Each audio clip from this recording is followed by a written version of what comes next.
You ready?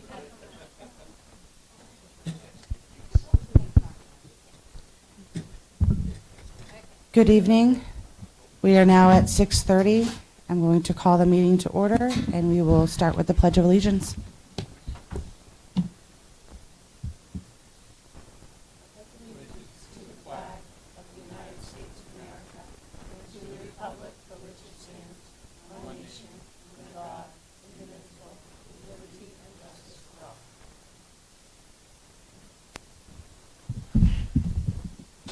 All right, thank you.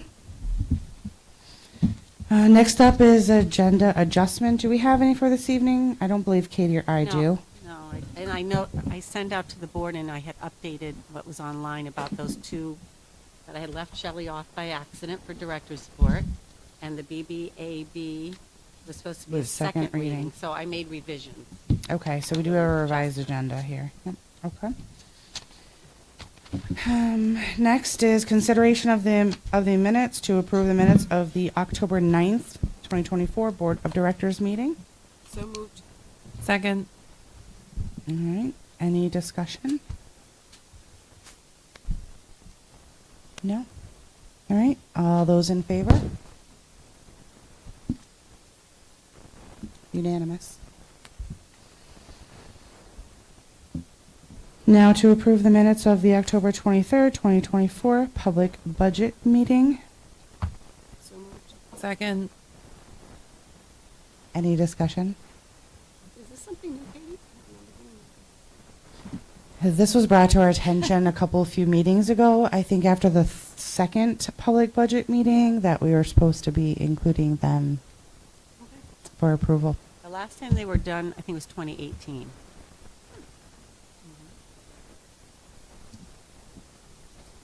Yeah. We're back on it. Yes, we're back on it. Any other discussion, comments? All right, all those in favor? All those I'll abstaining? abstain. Robbie and Chris here abstaining. They weren't present. Thank you. Okay, moving on to our public comment section. This is where we invite members of the public to come up and speak. I do not see any. Okay. Next section is petitions and communications. Do we have any to be presented this evening? Nicole, I have one. Okay. So I have a petition from over 100 residents of Sabatis, Wales, and Litchfield to add field hockey as a middle school sport for the 2025-2026 school year. So I will give you the copy of that. Okay, thank you. Katie and I will take a look at that.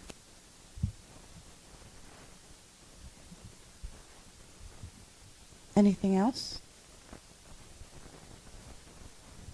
Okay, on to our reports. We'll start off with superintendent's oral report.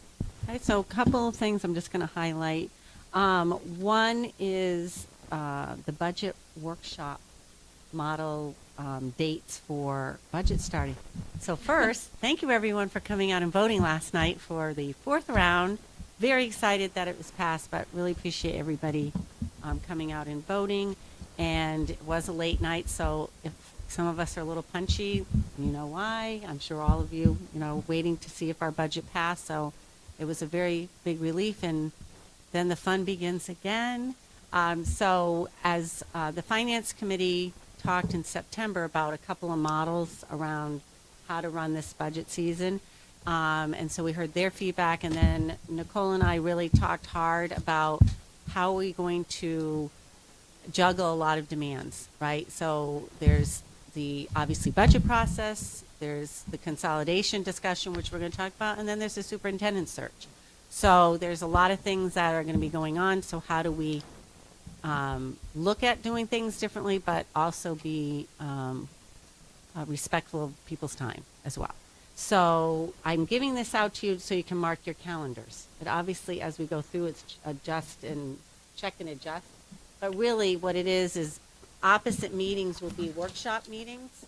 That makes sense? So when Nicole and I talked, it was really about how do we, and I think you've done it in the past, how do we be more of a committee discussion and dialogue rather than feeling formal? Like this is very formal feeling. We're kind of talking around each other, but we're looking at an audience. Where this will be more, we're going to come together as a square and have conversation. You're going to have information, and then how deep you want to dive into different things, we'll get into different things. So you can see November 20th is already a kickoff of just kind of getting feedback and starting to talk about, and I shared this in the Finance Committee earlier today, you know, we have to be transparent about what we're thinking, right? You know, right from the start. If we're thinking we're not going to approve something that's beyond a 3%, we need to be saying those things. If we want to talk about, you know, because some people have made comments, they thought there was still room in the budget. I think the word fluff was used even at the last budget. So we need to have those kind of talks about what do we mean when we say that, what lines are we talking about, and really talk openly and honest about what we're seeing and what we're hearing, and come together. And workshop is much better than, you know, a regular meeting where it feels more formal. Okay? So mark your calendars, then Nicole and I can check and adjust. If we have to, you know, add some stuff in a regular meeting because we don't have enough time, we're going to have to do that. But they're all Wednesdays. They're the Wednesdays. Okay? But we can check and adjust. But I wanted to at least give you tentatively put those in your calendars. Katie? Yes. Any of these, are these open to the public as well? Absolutely. So will they be posted so people Oh, yeah. know? Okay. Yep. It will have an agenda, but it will say workshop. Mm-hmm. So you're going to be discussing, people can be listening, and then, yes, there'll be public comment that if people want to get up and comment. Yeah. And as you can see, some of them are loaded. So maybe we'll bring snacks, you know, if we want to go get some, you know, have a little bit of cheese and crackers or fruit to keep the energy going, we can do that. So I want to make sure you had that. The other thing is, and if there's conflict, Nicole and I can go over. We can do that. The other one, I think there's 3 that I have to do, is update from the school resource officer. So the last time I talked to you, that we were talking to Kennebec County. So the chief did meet with the commission because he has to, and he said that in his email to me that he tried hard, but they're down an officer as well, right? So they're down an officer, Androscoggin's down an officer, and Sabattis is also. And I did talk again to the chief Baker today just to kind of clarify, you know, obviously if Sabattis wants to stay with providing SRO, we certainly absolutely will under discussion on that. So right now he can't provide an SRO. I think he's still down one person, and he's anticipating somebody possibly going out on leave. So what we have to probably talk about is budget time is that if we're going to go to, let's say, Androscoggin County, we know we have to raise the budget to probably a minimum of $130,000 for the SRO. So we currently have 70. So if that's a commitment, because when I talk both counties, once they hire an officer, they want a commitment for that officer, right? They're not going to go out for an officer and we're not committed to that. So when they hear, oh, you are committed to having a full-time officer, because the difference between Sabattis and the counties is Sabattis, it was just for the school year, and then they have the officer for other things that they need, like in the summer and so forth. Well, we paid 75. And that's why it's right, exactly. The county, they're our officer the full school year. I mean, the full year, starting July 1. And they do, as they explained to me, a lot of their vacation time will be taken during the summer so that they're fully on, you know, during the school year. And the cost of a car, right? They provide things. So what I said to Eric today is they're having their budget discussions start in January, and ours do. And so we'll have a further discussion about whether Sabattis is going to do the SRO, if they can find someone. And if they say no, then I'll say to you, what do you want to put in the, you have to put in the 60,000 to go with Kennebec or Androscoggin County. Okay? So more to come on that. But I do want to assure communities, they've been very responsive. I mean, we're kind of lucky. We have 3 different departments to call on. And I know the high school had a situation recently, and they called the Androscoggin County Sheriff's Office to inform them about some of the concerns. I know when we've had Sabatis things, we're calling the Sabatis. When the Litchfield side needs things like safety or stuff like they've reached out. So, you know, we're obviously watching the resources and talking. We can talk more about what the principals see as high needs around the importance of the SRO. Okay? I'll give you that update. And then you'll notice we've hired and then we've had some resignations. So the LPN, we have interviews scheduled again, which is good. We had more applications coming through. So they've set those up, and Jenny has been thinking outside the box with her staff to really say how can we cover so that our students are supported. So I think Carrie Rick for really moving people around, people offering, you know, I can cover. So we've been working really hard to have that situation under control. And then we're hiring for food service. There were interviews for custodian night yesterday or today? Today. That's right, today. And so they will be selecting a candidate in the next couple days. And then bus driver, Sheena, we had a bus driver resignation. She also is, we hope, we do have a bus driver who's scheduled to take their test again. And so we hope when they do, we will be fully staffed again. But we're still taking applications. You'll see on Indeed what we have posted. And we're still looking for a multilingual, but we have some ideas about that. A multilingual teacher we had for about 3 days. So we're still working it. So I just wanted you to know that, yes, you'll see, didn't we just hire these folks? Yes, you did, and we're back around. And that's all I have. Not for nothing, but you kind of just said really quickly a superintendent search. You want to just announce your retirement formally to the. Oh. Well, yes, you all know. You I did say told it, you but- about it, yes, and the staff has been made aware of it, and I've been getting nice notes, and I know it's difficult, but I am fully confident you'll get somebody that will be taking over and do a great job for you. But I have talked to Nicole. She's going to have to decide with the board. Are you going to go on your own? I think with me, you did. Or do you go through main school management and hire them to help you with the process? I'm not even sure the cost. I didn't ask. But there is a cost, significant cost. Okay. Yeah. Yeah. So like 16,000 for MS. Yeah, they ran the BA search, or the MA? background check, and they just about advertised. And Because I'm already seeing I'm already seeing things being posted, like RSU 18, RSU, Yeah. there's already some out there. So you're probably going to have to do a subcommittee for that. Probably for your next meeting, you can do another subcommittee. Our meetings are already getting pretty booked I know. with agenda items before that day even arrives. I know, yeah. Okay. All right, thank you, Katie. Does anybody have any questions or comments?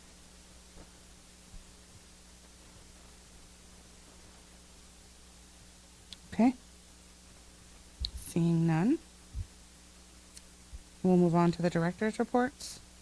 Was that tonight? I don't have a date on here. I just want to make sure. Is that tonight? Yeah, you got the director. Yeah. When Yeah. I list them, that's when they are. And if Yeah, not, that's then you have the next date. Yeah, and then I put November 20th next to it. Right, that's so you put the date if it's a different. Thank you. I just want to make sure I'm reading it right. You got it. Oh, we're starting with Mark tonight. Yes. Thanks, Mark. Am I on?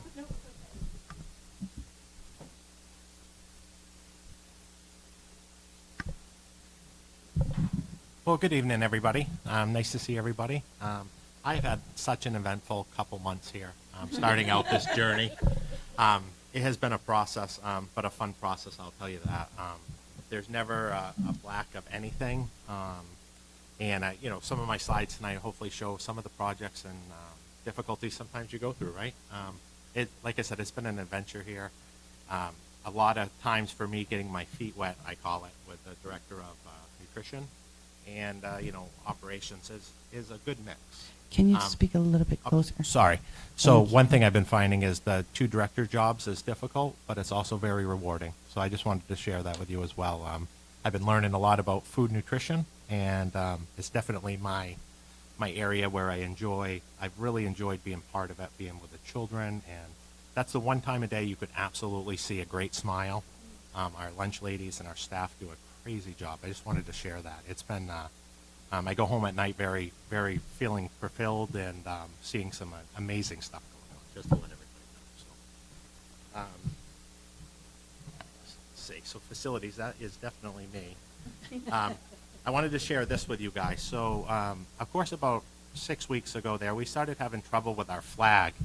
And, I come from a veteran family. We have many veterans who work here for our school, and it was becoming a huge problem. Putting the flag down to half-mast to, just raising it to putting the new flags on, it became inefficient and not working. We got some quotes that we could have fallen down on for cost. I almost thought they were going to redo the pole, the tar, and everything. I mean, it was a couple $1,000s. So, our amazing staff, Chris Tremblay and Ashley Getchell from central office, kind of teamed up there and did some legwork and had found an amazing vendor just to spit this out, Nick Parsons. He calls himself a flagpole specialist. This man came, did an amazing job. I'm talking for hundreds of dollars. It was just an amazing moment. Had a lot of mentions from veterans saying how happy they was with the flag. Everything was perfect. My dad is a Stigler. He's a Marine. And, there's some things that are really, really real there. This was dear to my heart, and I really wanted to get this up and running for everybody. We have the beautiful lights out there at night. If nobody's ever noticed, it looks amazing. So I just wanted to say thank you to everybody who helped get this project going. We never want to let the veterans down, and I always want the kids in the community to see how important that is to us. And again, honestly, compared to what they did and the cost to fix it was amazing. I was so very happy. Now going on to, as I said, having a tough month. Libby Tozier, I get a phone call on Thursday evening that there might be a little water backing up at Libby Tozier. That little bit of water gets bigger and bigger and bigger, and then by 4:45 at night, I'm calling Katie. I'm panicking. We got plumbers on site, and it's a sewer backup. There's a sewer bust in the pipe. It had nowhere to go besides into the building. So luckily, we have stopped that. Brenda, I cannot say enough wonderful things about my head custodian there. She assured that the facility stayed safe. The water got turned off immediately, and she reacted like I needed a head custodian to react, and she saved the building in a lot of ways that day. Nothing entered the building that did not need to be there, so that was amazing. I had to show you some of the piping and et cetera, and of course with that whole piping, it's astonishing.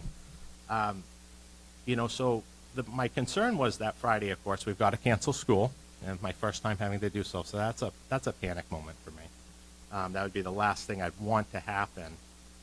And then we're wondering who can we get in here immediately, of course, to get this repair done.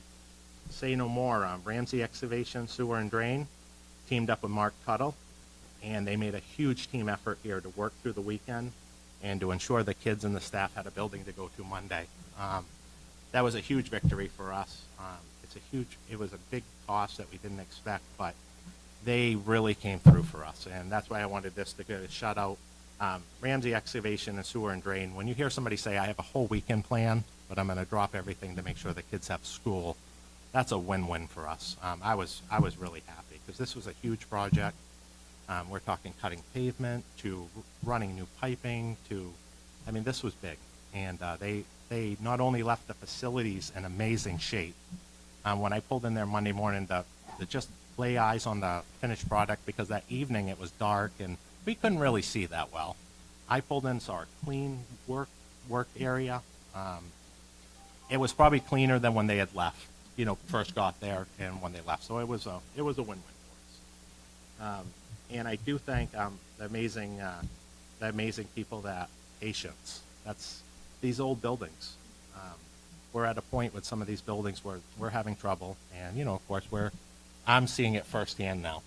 I got kind of spoiled at the high school for my first year, and you realize, well, the high school is really not in that bad a shape, and I'm really can say that with a smile. Yeah. I'll tell you something. A little bit of a journey I had this year. So I'd come into the Alice training end of this, of course, and doing the safety committee and the Go Buckets. Whether you're a fan of the Go Buckets or not, when we've incorporated Alice training, a Go Bucket is part of Alice training. And you'll find out with me, we're going to do it well and we're going to do it right. And this is just part of it.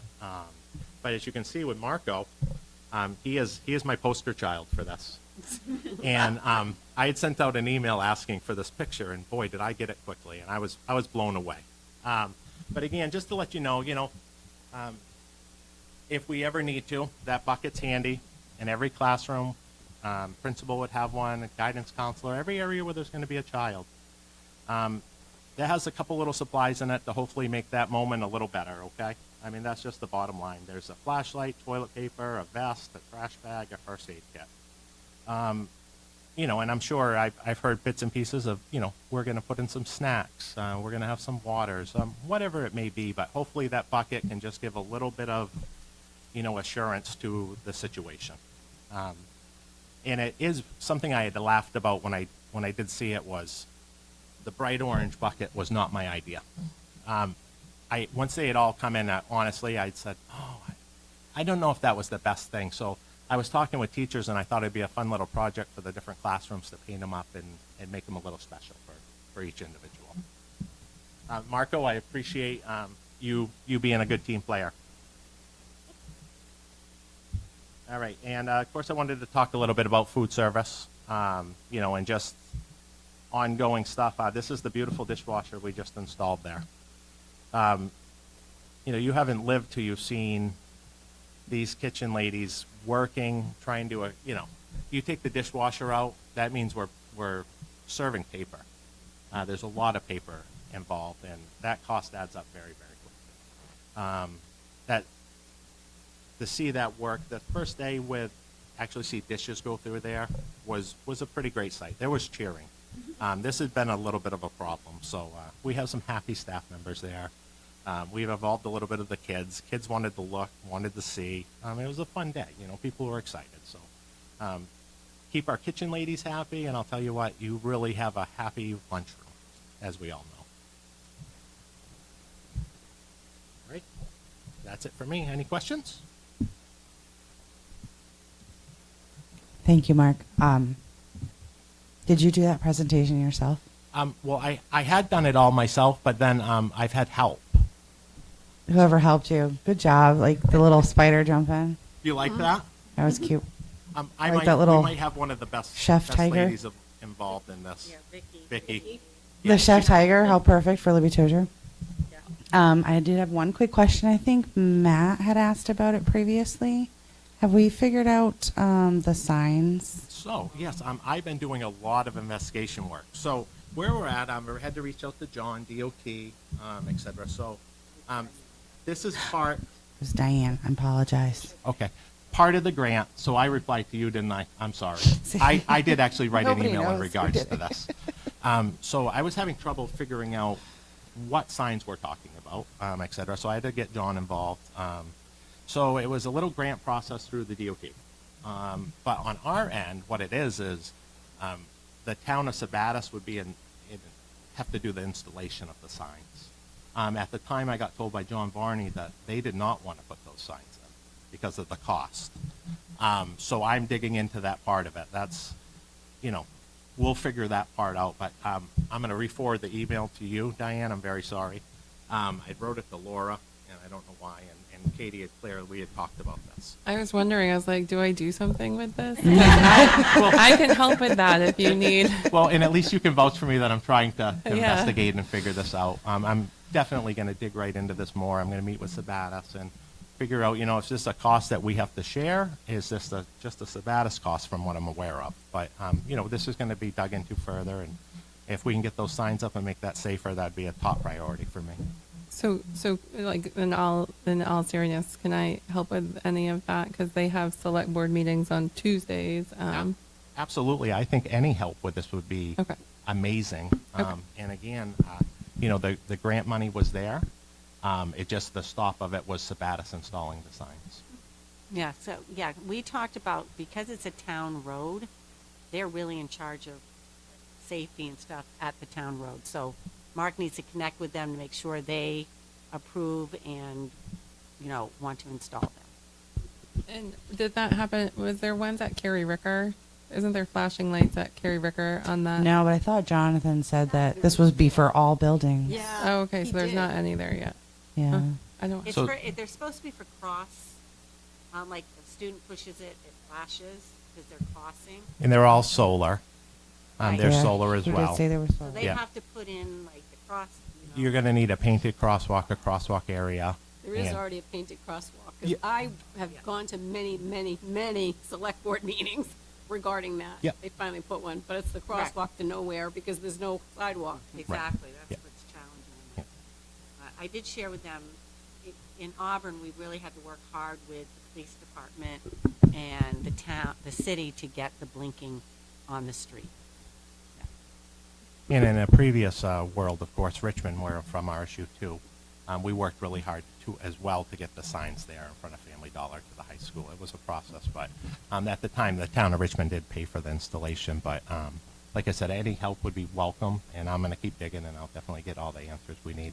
Yeah, because it's pretty dangerous there Oh. because you can't see that hill. Yep. And, yeah. No, and I had sat there in an afternoon and watched it for myself because I wanted to lay eyes on the situation. So, Thank you. all right, thank you guys. Have a good night.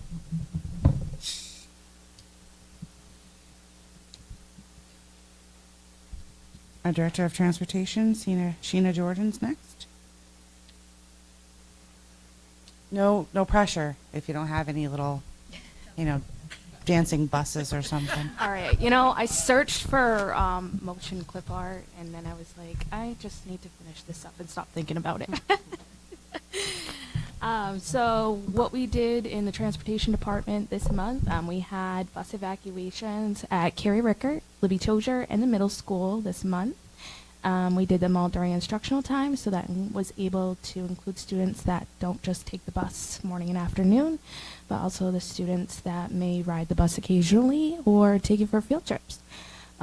We also did another evacuation drill for the second round of pre-K students, so we were able to include all of those students as well. So here is an updated picture of our team. We do have some new faces, and I wanted to share that as well as share their bus runs that they cover and their names as well. So while you're taking a look at that, I wanted to let you guys know that we did have a van accident this month. There was a field trip that was in Phippsburg at the time that was headed to their destination when they were rear-ended.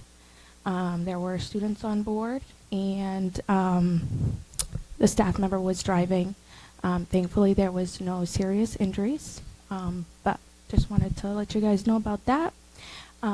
We still have all 10 bus runs open. We have 11 full-time drivers right now, so we do have one position open. But we do have a driver that's been in training that is going for their test on the 19th of this month and is looking to be to fill that last position there.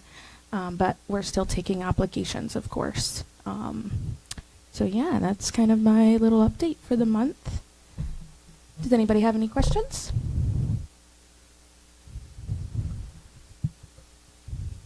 Just a quick question. Do we have any subs? Oh, we do. I'm sorry. We have one sub right now. Our other sub has gone for the winter. So we have one that we're utilizing right now.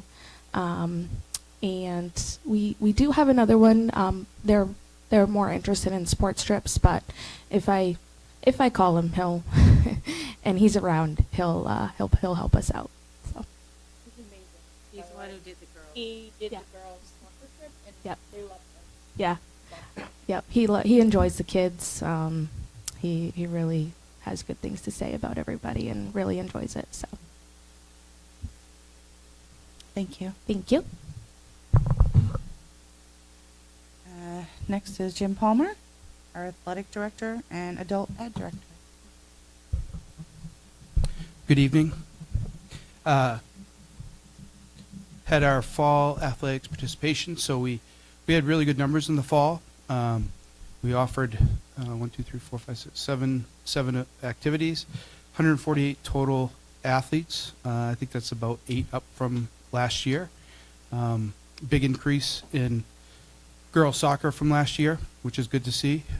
We're winding down the fall now. A couple slides, you'll see that later, but it was a good fall. I saw a lot of growth in our athletes towards the latter part of the season in a couple of our sports, particularly girls soccer, boys soccer. We a mouse? It's a big boy. We have a big spider. Big, Ah. big boy Mark, spider. is that That you like your spiders? job? It came out from under my table. I'm surprised. You guys You are gonna just wanna see my get it? weakness here. So that's the end of my report. Thank you. God has killed it, so we're all set now. I mean, you want to be, well, you need more than one. It Looked like a mouse. I'm gonna look in my bag and make sure that's can's okay. right there. Going to step on it. I think it would have chewed. There was a Yeah. baby. Yikes. There was a big one. Yeah. They don't usually travel by themselves. I don't. That's nice, Jim. What did you say? What They, did you- they don't usually travel by themselves. So No, you're all good. You're all good. I Freaking out. this is. Want to Ooh, put the trap next to you? ooh, I just saw that trap back there too. Let's stop. I don't know if I can continue. I thought it was I don't know. Definitely was the size. You want to sit over there? No, I want to leave. I would- I gotta go remote. Hey, you all right? You good? No, I'm Go take- petrified. you wanna go? No, All right. go ahead. Go ahead. I am. This is my. Yeah, it'll take me down. You guys know at the football games. You guys see me with the bees and my peppermint spray, and I run around like I don't do bugs. Well, we see that. We've learned something about you tonight. Oh. So one of our I'm sorry. points of emphasis for the winter will be to eliminate all the spiders in the gyms. No, so saw a lot of growth in a lot of our programs towards the end. We had some challenges that appeared that we managed to process through, and so I think we're in a good space.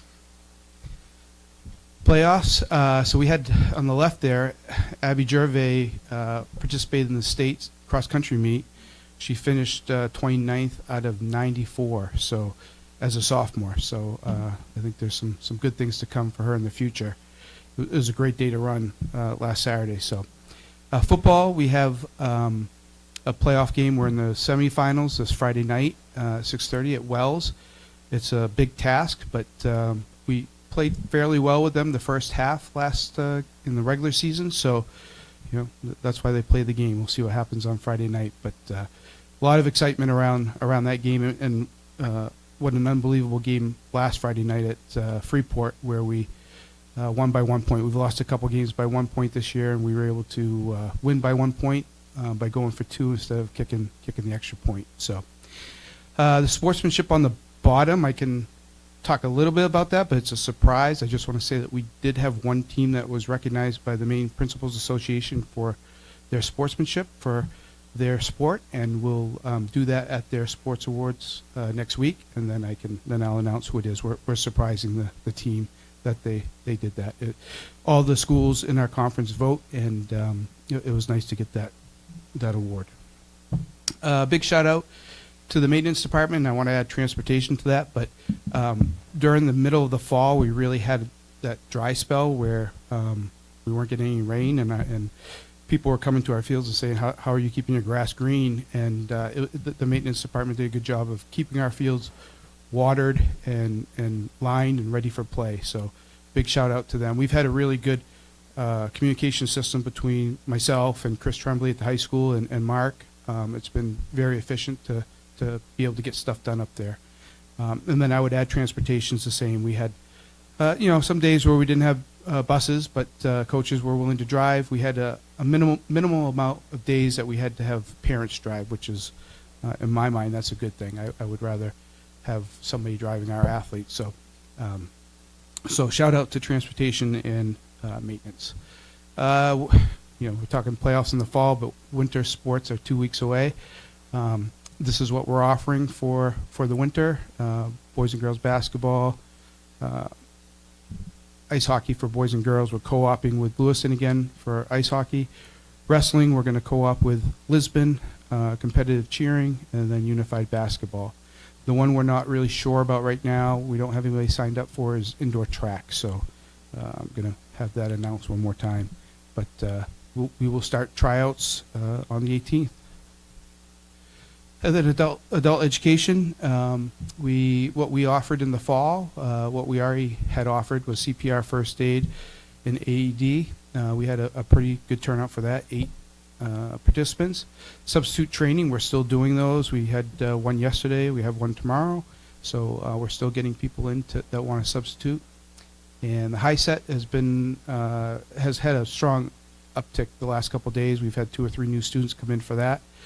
Driver's ed has been pretty consistent. This is usually our big class because it's somewhat in between sports seasons when the athletes can participate. So we're offering that every month. Upcoming possible courses, we did have a small pickleball class running. We have a defensive driving class scheduled, a babysitting class scheduled. Did have somebody reach out to me about both photography and computer basics. So pretty busy in both areas. I think that's it. Yep.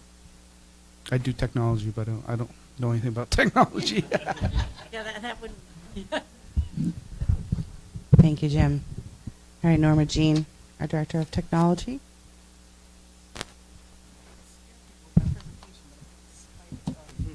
Too late. You're not going to beat that out. I'm going to try, though. I'm still going to try. Still going to try. Okay. So a rubber spider on your area. Ooh. Nice, fine. Snakes, okay. Bugs, nope. Okay, so on that note, we had our technology coaches come on board. Their first meeting was today. For those of you that haven't heard about the technology coaches before, this year we have 1 per building. So the technology coach is primarily the bridge between, Diane has been my technology coach many times. So they're the bridge between the teachers and the technology staff and building admin so that we know what's going on, what people need assistance with. And it was a really good meeting. We have some new ones this year. So Libby Tozier, we have our returning one, Nicole Willette. Sabatis Primary, we have a new staff member who's actually going to be the new librarian for pre-K through 4, starting soon, Don Horick. Carrie Ricker, we have Judy Davidson. She's been our tech coach before. She took a couple years off, but she has returned. At Oak Hill Middle School, we have, and I'm not going to get this last name right, Erin Storick. I'm trying. She's a new teacher, and I can't remember which subject, but she's very excited to be a technology coach. And for Oak Hill High School, we have Jeremy Young, and he has been our technology coach. He does a great job for years, and I'm happy to see that I have something that's moving on my slide, because if Vicki didn't put one on mine, I would have been sad. Shame her. Know where I am on the pecking order mark. So their primary focus for this year, so we always try to have one focus, and then, of course, they help with everything. But Apogee Rooms, which is the EDU rooms for ThrillShare that they'll be supporting. And then also their focus right now is the Power School Gradebook and helping teachers where we're just finishing. Hold on. I think it's a battery. Are you hearing the static? Yeah. Sometimes it's a battery. Let's try another one.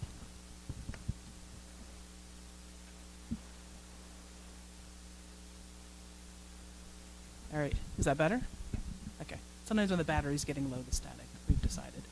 And so we're doing the Power School Gradebook, and where the high school just finished Progress 1, the pre-K through 4 schools are going to be ending their trimester. So we'll be supporting teachers with the gradebook first, then moving on to ThrillShare, and then everything else that comes up. And they self-select for this, and it's a great thing that we have for the district. All right, so I was going to try to be scary, but so Halloween just passed.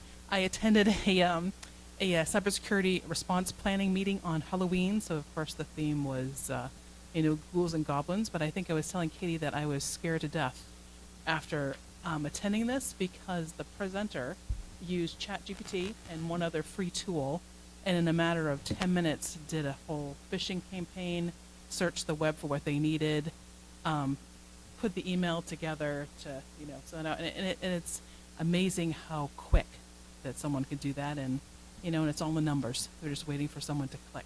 So they were just saying that for ransomware focused on schools is down, because they're getting more money focusing on infrastructure like electric, plumbing, Siemens servers. I'm sorry. And so they're focusing more on us on credential sharing or stealing. So they want to have username and passwords. They want you to click on that link and log in to your account so they can get whatever they want. And so they're being very creative with their social engineering, so that they pull on your emotions. They want to, like I got one, it almost got me too, and it was like, it's like, okay, I'm wound up, I'm calling these people back, and I'm like, okay, well, that's how they get you right there. So just something to keep in mind. And so they're going to use anything they can to try to get your password. And so the bigger thing they're working on right now is getting a hold of like your vendor information. Sending you those fake bills, your past due, or better yet, our payment information has changed. So you need to update, and your payment now needs to go through this process. So very interesting, and not as scary as the spider. Okay, and so and most of it, the first start is in email. So it's all about the email. If they can get you to click and they can start that thread, then they will get you. So it'll be stuff like, we didn't receive payment, we have a new address, new account, new method for making payment, because they want that money. Missing payment. So we get information like that all the time. We'll get an email that says, we have new banking information, and I just hand it to Ashley and don't even think about it. So maybe I'll start thinking about that a little closer now. So, and then, I do have a little jumping. Look at that. See? All right. And then, so you've heard me talk about this before, so I'm going to have homework for all you guys. And so one thing that we're doing at the superintendent level, working to the principals, we'll be doing nurses and other staff, and the state is going to be providing more of these keys. But I figured, you know what, you guys are top as well. You have access to directions. And a key. You can use this in your art email. You can also use it on your personal email. I have one.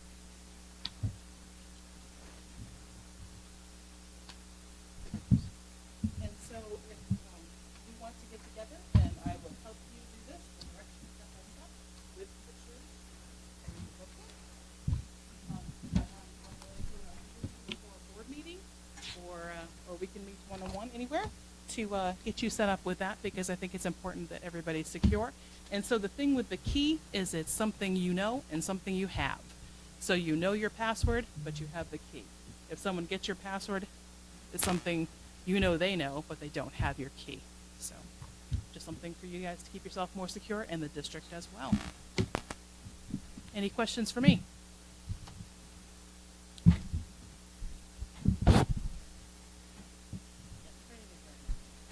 It doesn't last long. Thank you, Norma Jean. I guess I should have said that spider was cute earlier. I know you called it out. Like, It's like, oh. yeah, he thought he was my friend. I don't want to be friend. Justin, our Good director evening, of everybody. Special education. Don't worry, I don't have any graphics like jumping spiders or anything like that. But so tonight, I just want to give a quick overview of what we call in special ed our related services. So these are services that are outside of academics, academic supports we provide students. So the related services are the supportive services or activities necessary for some students with disabilities to maximize their educational outcomes. So in our district, it's transportation, speech and language therapy, social work, occupational therapy, and physical therapy. And I just want to say, I like to give shout outs to all of our related service providers. They're great. They do fantastic work with our students. So transportation, and I'll kind of jump around here, but we currently provide special transportation for 48 students. So some of the students in that 48 are students who attend programs out of district, so that's just a piece of their program. Obviously, we're not able to provide regular transportation for students who have programming out of town, but other students, they do attend our schools within district, and they just need some support through transportation in order to make it to school and access their programming. All right. So speech and language therapy. Our SLPs manage a caseload of students, facilitate meetings, complete paperwork, obviously provide direct services to students, and they collaborate with teaching staff. And I broke things down a little bit here in terms of staffing and student service. So currently we have 4 speech and language therapists that work in our district. 2 are full-time district employees and 2 are contracted service providers. The first district employee, she services 34 students, and 19 are at Libby Tozier and 15 at Oak Hill High School. The next district employee, 38, 25 at Carey Ricker, and 13 at Oak Hill Middle School. One of our contract providers works at SPS and services 26 students, and another contracted provider works at Oak Hill Middle School and services 11 students. Social work services. So our school-based social workers do quite a bit with our students. We also do have, I do want to add, we do have some regular education social work services. So the numbers you'll see here are really just students who have the services on their IEPs. Our social workers do see students that don't have IEPs. Our school-based social workers help students obviously academically, socially. They help them with emotional regulation, social skill development, executive functioning skills. Currently, we have 4 social workers that work with our special education students. First social worker, 13 services 13 students, 2 at Libby Tozier, 11 at Carey Ricker. Social worker 2 that works for the district, 10 at SPS and 19 at Oak Hill Middle School. Our third social worker, 33 students total, and those are at Oak Hill Middle School. And our contracted provider we have at the high school this year is working with 20 students. All right, next is OT. So our OTs are very, very important to our programming. Yeah. There was another, that's a good question, Katie. There is another one, but it's regular education. Yeah. So they know they're Yeah, no, that's why I mentioned in the beginning that we do have some providers that work with just regular education students. There is another full-time social worker at the high school. I think that's what you're getting at, right? Yeah. So, in case there's any questions, yeah, she does work there. Yeah. So our OTs, they focus on fine motor skills, visual motor skills, self-care activities, and executive functioning. A lot of handwriting stuff at the younger grades. So we have 4 we contract with an occupational therapist to supervise our certified occupational therapy assistant. So the occupational therapy assistant provides the services, but they have to be overseen by a contracted OT. So a total of 60 students across the district, and you can see the breakdown by school: Libby Tozier 12, SPS 14, Carey Ricker 13, Oak Hill Middle School 19, and Oak Hill High School 2. And then last but not least is physical therapy. There's only 10 students in the district that receive that service right now, so we contract for that. And there's 2 at Libby Tozier, 2 at SPS, 3 at Carey Ricker, and 3 at Oak Hill Middle School. And they provide a lot of support for students that need to physically access their environment and make some environmental modifications for our students so they can access their program. That's all I got. Any questions? Does the occupational therapist still provide handwriting for the younger grades? Yes, that's a good question. And at the start of the school year, I met with Dana because obviously you saw that number was quite big, 60 students. So it did impact that a little bit. I haven't checked it with them recently, but I will. in terms of if he's been able to provide that. But that was actually his concern, was he going to be able to provide that service for students? So it is a lot of kids have OT in the district, yes. Yeah. So are all the services now in person? Because we were using like a telehealth model Good at question. one point. Yep. So the Oak Hill Middle School, where the contractor provider worked with 11 students for speech, that is still telehealth. And actually at the high school, the 20 students were trying telehealth there for social work services. Any other questions? No, thank you. All right, thanks. And next up is Shelley Mogul, our Director of Curriculum Assessment and Instruction. So now I know I need to get in on the jumping graphics. I wasn't aware of that existed, so I'll make sure to put some in next time. So this month I decided, rather than telling you the variety of things I've been working on, I wanted to focus in on something that's super important to us in the fall, and that is our fall assessment window. So before we look at the overall fall data, I just wanted to give you a few reminders about the assessment we take, which is the NWEA. So in the fall, all of our students, K-12, took the NWEA MAP growth assessment in both reading and math. This assessment is adaptive, and what that means is that as students answer questions, the questions adjust. So when students get questions wrong, the question complexity goes down.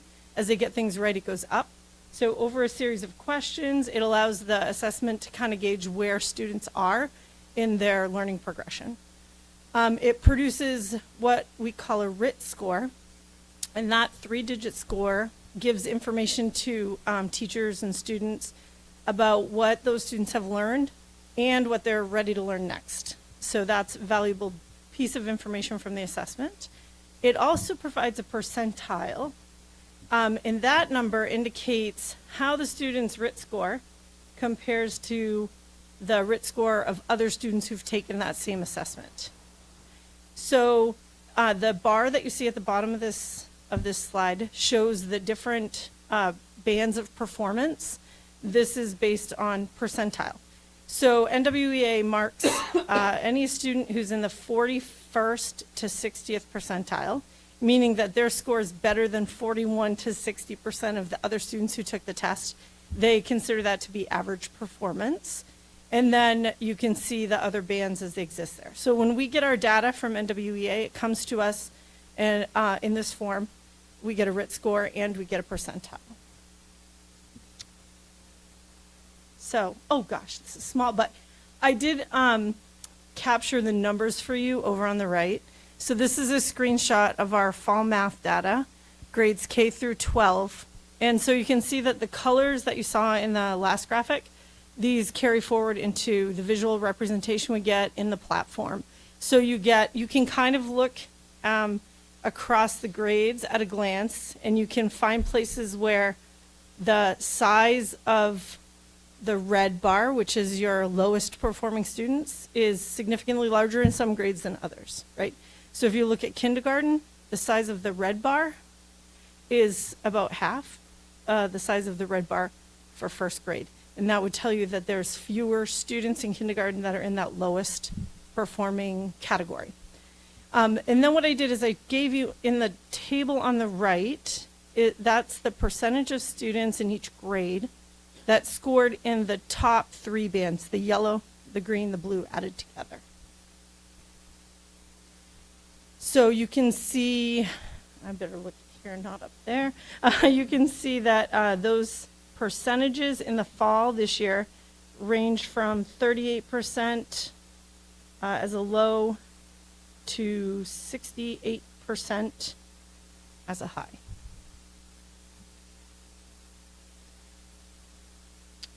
And then reading. This is the same report, obviously. And again, you can kind of visually get an idea about where students fall. And the numbers are over on the right. So in the case of reading, we have a low of 39 and a high of 75.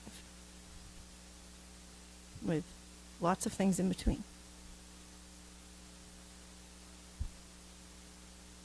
So, when I was a classroom teacher, I was a science teacher. So one of the things that's always been important to me as a former science teacher is making sure that when people look at data, they understand what kind of data they're looking at, because in the absence of that, you can make incorrect conclusions.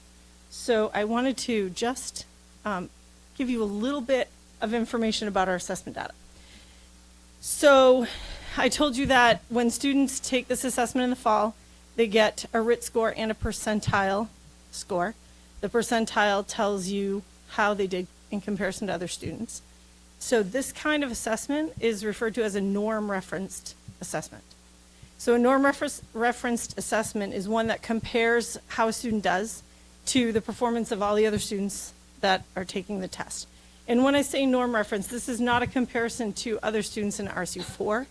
It's to nationally set norms, so it's based on all the students across the United States that take the same assessment in the same grade. So the thing about a norm referenced assessment is that the performance of other students affects the score a student earns. So keep that in mind. The other kind of assessment, which actually when you jump forward to spring, the students that are in grades 3 through 8 and grade 10 take the same sort of NUIA assessment, but it actually provides an additional score. So some of the questions in the spring are just like the questions they take in the fall. It's adaptive, it jumps up and down, it gives you percentile, it gives you RIT. But additionally, there are questions that are designed to determine whether students have met the standards expected by the end of the grade they're in. So that score is a criterion reference score. And what that means is that a student's performance gets compared against like a set of skills or knowledge they're supposed to be able to demonstrate. And so in that case, it doesn't matter how other kids do. It just is how that student does against the expectation. And that's a completely different kind of score. So I'm going to give you a little quiz. So here's a couple pictures. Okay. In the bottom right, we have someone taking their driver's test. And in the top left, we have someone at the finish line of a road race. So one of these things is an example of a norm referenced assessment, and the other is a criterion referenced. Anybody care to take a guess which is which? Okay, go ahead. So my assumption is the driver's test is criterion because there are specific standards that you need to demonstrate when you are taking your driver's test. Correct. Whereas the race is normed because you're racing against other people to try to get the best time, and whoever's in front of you is faster. So they're Correct. determining what your time is. Correct. You could run 2 different road races with the exact same time and placed very differently, right? Because what you get for a score is dependent on who else is running that race. When you go to take your driver's test, it doesn't really matter if everybody ahead of you that day failed. You don't automatically pass because everybody else failed. You have to do the things that are required. So I want you to keep that in mind because the scores that you see at different times of the year and that the score that comes in the spring is criterion referenced, but the other scores are not. So why is this important? Okay. So state assessment data is published on the dashboard. The DOE has a data dashboard. You can go and see the performance for any school district, any school, and it gives you historical data. And I think actually somebody at one of our meetings a while ago brought this forward, this point right here. So you'll notice if you look at the historical data, and this is our district, you see that the blue band, which is students that are at or above expectations, noticeably drops between the first 2 years and the third year. Okay, science only has 2 years. That's a different story. But for English language arts and math, you notice a big difference. Those first 2 years, the scores that were used for state assessment were norm referenced scores. They essentially took the NUIA 5 bands, and they said anyone in yellow, green, or blue meets. Anyone below that doesn't. And then in the third year, which was 2022-23, the first year we had the new score in the spring. That's a criterion reference score. So they moved from norm reference to criterion reference. It's important for people to know that when they look and they ask questions about what happened to the data. And actually on the page, there's a note, and I took a screenshot of that. So it does say that achievement levels from the norm reference map growth assessment in spring 2021 into spring 2022 cannot be compared to the achievement levels from the criterion referenced summative portion of the main 3-year assessment used in spring 2023. So I just wanted to make you aware that you always have to be cautious about what kind of assessment score you're getting before you make conclusions across time. And that's it for me this month. I'm happy to answer questions if you have them. Yeah, have you talked to staff in finding a percentage of students that aren't really into taking the test? You know, they just want to get it done or fly through it? Yeah, I don't have a sense as to what that percentage is. I think it varies. One of the risks always with standardized test assessment data is that it's one point in time, one day. Right. A student can come to school feeling lousy and it can impact their score. So that's why, although we use it, and we use it to look for trends, and we use it to say, like, which students do we maybe need to look more closely at and find out what's going on, we use all the data we collect. So we use classroom-based measurements. Yeah. And so it isn't just this data that we use. This is the only data that gets published because it's the state data. We use a much broader range of information to make determinations about students. Yeah, I just, the grade 12 number stuck out to me. Yeah. And I'm just saying, you know, it's like they're at the end, Yeah. they don't really. It definitely plays a part in, Yeah. often, I would Yeah. say. Okay. Yeah, Christy. Who's setting the criterion? So is it Maine learning results? Is Yes, it so national? the DOE works to take the state standards. They look at a lot of student work and they benchmark it, and they sort of determine like where the mark is to be proficient in math or ELA. That's set by the state. Yeah. So every time the test changes, you'll hear like an audible groan from the field, because you just get used to a test and you feel like you can understand what it's telling you, and they change it again. So the DOE is headed into doing a new RFP for their state assessment. They're required to do it. They can only maintain the same contract for a certain amount of time, and it has to go out to bid again. So that's about to happen again. Doesn't mean that NWEA won't be the contract for the next cycle, but it does mean that there's the possibility that the assessment would change. Every time it changes, it resets your baseline. So it gets really hard when this is the published data, but it changes a lot. And what most districts would say is that they would rather be able to say, here's our local data, right, that we use, and we use it longitudinally. So I just wanted you to be knowledgeable about the difference, so that if you see this on the dashboard or someone mentions it, you understand.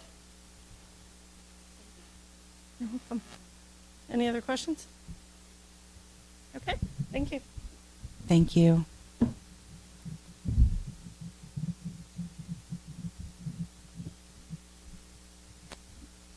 All right, I think that brings us to the end of our reports. It says other reports, but I don't think we have anything. All right, now we're on to our old business. 6.1, to approve that the computation and declaration of votes dated and attached here to be, and it is hereby approved. And further, that the computation and declaration votes be entered upon the records of Regional School Unit Number 4, the Regional School Unit, and further, that a certified copy of the computation and declaration of votes be sent to each of the municipal clerks with the Regional School Unit. So moved. Okay. Any discussion?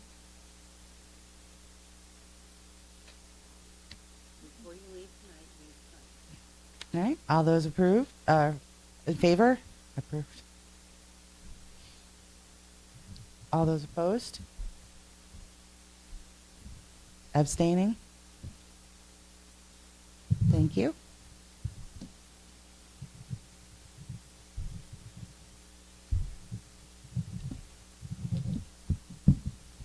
Now we have 6.2 to approve the superintendent to investigate the vacating of Sabatis Primary. Oh, it's written there twice. And spelled wrong. Primary school. Oh. And forgot I the didn't R. pick that up. Investigate the vacating of Sabatis Primary School for the 2025-2026 school year as the next phase of the consolidation plan in collaboration with the recently approved subcommittee. Second. Any discussion? Let me do an overview because it came up at Facilities Committee about what is this document that was put together, and I did send it out to the 18 so they have it, but here's if everybody wants a copy in case you didn't bring it. I want to make sure I don't break them up. I need more. So it's 3 pages. So as I explained to the finance and facilities, when I talked to Nicole about all the work that's coming forward, okay, one of them is this, which is the next phase of the consolidation. So here it says vacating SPS. This could change based on our discussion tonight. This is the issue, is if you want something impacting budget, something has to be done within the next 3 months, right? So this is where the dilemma comes, a lot of the dilemma comes, is what do you want us to really dive deep into in the next 3 months? And so we threw out, and Samantha and I kind of went through all this about how to lay out options, just kind of throwing things out of all the things that have been discussed, everything that's come forward. So we put, do you want us to dive deep into closing SPS, dive deep into vacating SPS and move either pre-K or alternative ed to SPS? Vacate SPS with moving either pre-K or alternative to SPS and closing central office and move to SPS. Close central office with the need to find space for central office operation. Hold as is until the DOE major capital construction list is released in August of 2025. So then what I put together is things that you would need to know about each of these. For example, I'll take you through Sabatis primary closing. Okay? There are steps. And 2 big steps are cost analysis that would have to be done and a report, and it tells you what has to go in the report, of lack of need, because we would have to identify it was lack of need. And that all has to get done. And if the referendum would be June 10th to close, there has to be public hearing, there has to be things, so we would have to put a timeline together to say, this is how it would happen. And yes, we'd have to have a committee to talk about how do we get the community's input, get feedback, work with staff. There's also Libby Tozier. How much has to be done to Libby Tozier to bring in first grade? So at the end, you'll see questions and concerns, which is what the committee would have to tackle, right? So there's process steps for the closing, then there's impact if we closed, and then what would be savings? Well, of course, the savings would be operational and maintenance costs, the deferred repairs and upgrades, potential saving for position eliminations or reductions, and there has to be consideration that Libby Tozier needs upgrades. Not as expensive as building a new school, but definitely things like the roof, the windows, carpet removal, air quality, things like that, which might put us in the ballpark of, let's say, $1.5 million. right? So we'd have to have some commitment that we're going to look at a loan or bond, or how would we pay for upgrades to Libby Tozier? That's something that would have to be tackled, right? And then you can see we'd have to have a timeline, a cost analysis. There are some positions that are coming up that maybe we would move positions to other buildings to support things that are coming up at other buildings. And then I told you about the capital improvement, and then we'd have to talk about Libby Tozier for the first grade classrooms, you know, what would need, and is there any cost for pre-K going to Carrie Ricker? Then another one, so that's the first column. The second column is vacating Sabattis Primary. Now, the vacating gives flexibility. You're not closing it, but you're going to do something different with it. And we learned that we have to have a program in there. We have to have a student program at SPS. We talked last spring, that it could be pre-K. And what the committee would have to wrestle with is what would pre-K schedule be so that transportation is not impacted. Because the whole point of going to one side is not have parents going back and forth and buses going back and forth. So one thing we would tackle is what would pre-K look like for time or scheduling. The alternative program, I'm talking about what would the alternative program look like? What would the needs be for the alternative program? Transportation, you know, all these things. Would food service be, I wrote it here, satellite, you know, so we're not using the kitchen at SPS, we're satellite. Well, what would that look like? So see all these questions that come up that would have to be answered.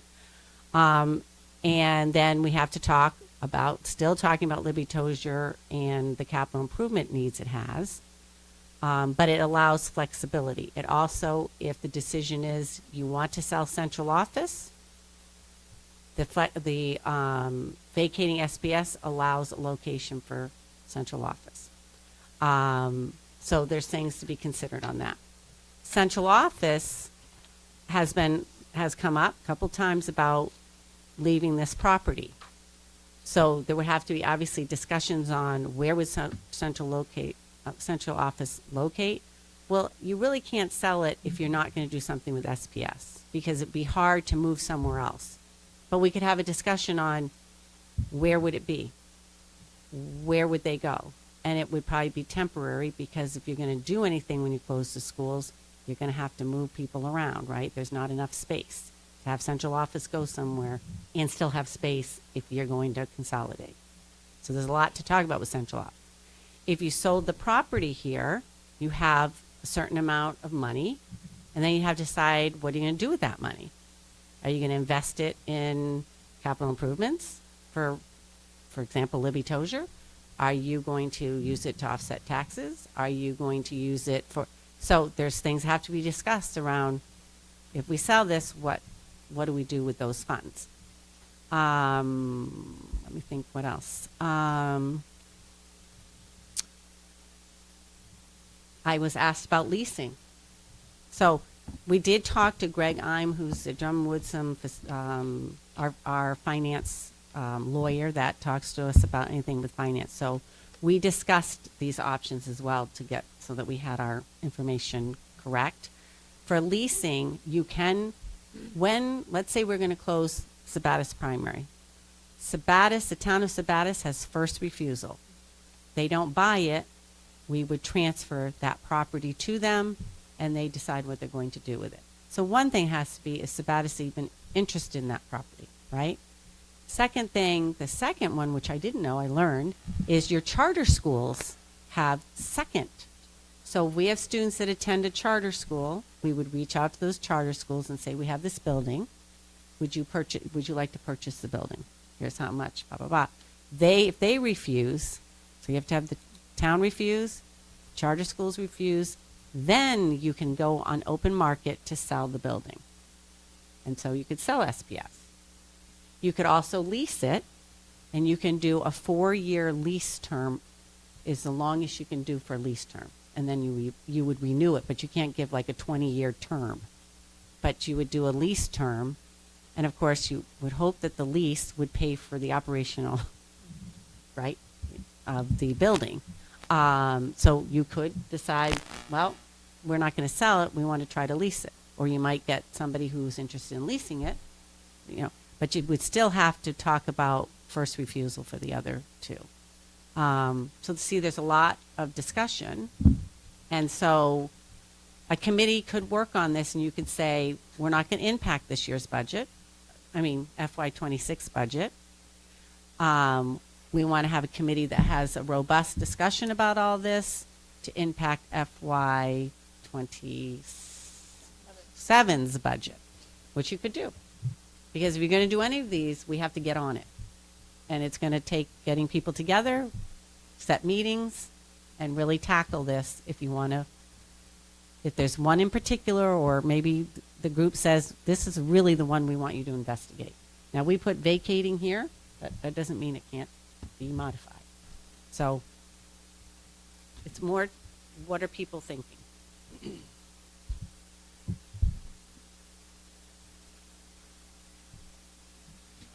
Go ahead, Doug. I'll start. Jump in, Doug. So, this all came up because we had a subcommittee that was almost unanimous that the schools, Sabatis Primary and Libby Tozer, are both in pretty rough shape, needed to be closed, right? So the consensus was that they needed to be closed, not kind of how to do that. I think all of this is good information, and I think that a big part that I don't think anybody wants to talk about, but I will bring up, is that we can't get focused or have a good way to know how to close them if we don't know what our final goal plan is going to look like.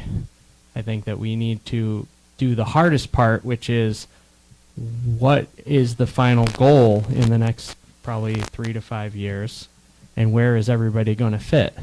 And then that way we can decide how we're going to proceed to go through to do that. Are we going to build a new addition, which I know brings back a lot of memories to people because that discussion has been brought up before with the previous school board. And then where, which school, or another option would be, can we upgrade the current schools and to be able to accommodate all the students and staff without an addition being built, which I think has been touched upon. But I think that those two questions need to be discussed and answered before we can, personally, I think before we can decide on what path to go through as far as which schools to close and how to close them.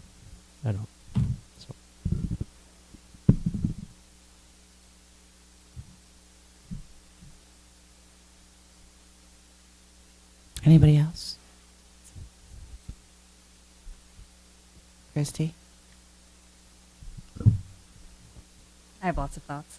I think if this board wants to make a significant impact to our budget, we need to think about this, and we need to think fast.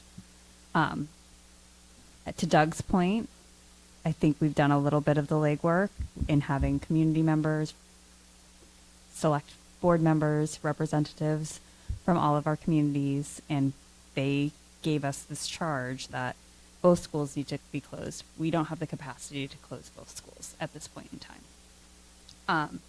I think during the budget process last year, which we just passed, closing SPS was brought to this board. We felt like we couldn't make a decision because there was that subcommittee and we didn't want to step onto us. I also think that we have been hemorrhaging taxpayer dollars in trying to keep 5 schools operating.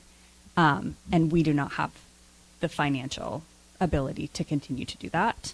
And I do think our students experience too many transitions throughout the 5 buildings. And I think when it was first presented to us, we thought it was temporary, and clearly that's not the case. So I do think that we need to make some hard decisions. Is it going to be perfect? No, but I think if we continue to do the same thing and expect different results, that's the definition of insanity. And we're going to continue to be in this black hole of spending, spending, spending. Thank you, Christy. Go ahead, Matt. I was one of the members of the subcommittee, and it wasn't part of the decision, or it wasn't part of our final presentation to the Facilities and Finance Committee, but it was discussed, and through our process, we had some layouts that showed that we had room to do maybe a possible stepped transition of closing one school at a time. And we're in the process right now of having our schools, or that they were evaluated right on the 8th by the Department of Education, to look at funding for building a new school or an addition. And if that were to come through, then the likelihood that we could then close the second school, you know, depending on what was built, could fit and accommodate. But yeah, one of the goals was to reduce the number of buildings that our kids are in. Transportation, going back and forth from Sabattis to Litchfield and back again, and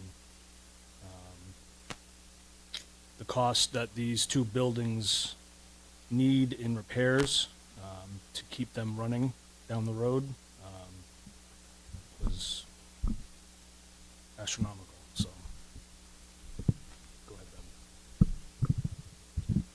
Ben. Kind of piggyback on that is that a huge concern of mine is that we will be able to kind of fit the students and staff and close SPS, and then we may even be able to somehow shoehorn in everybody to close Libby Tozier, but then the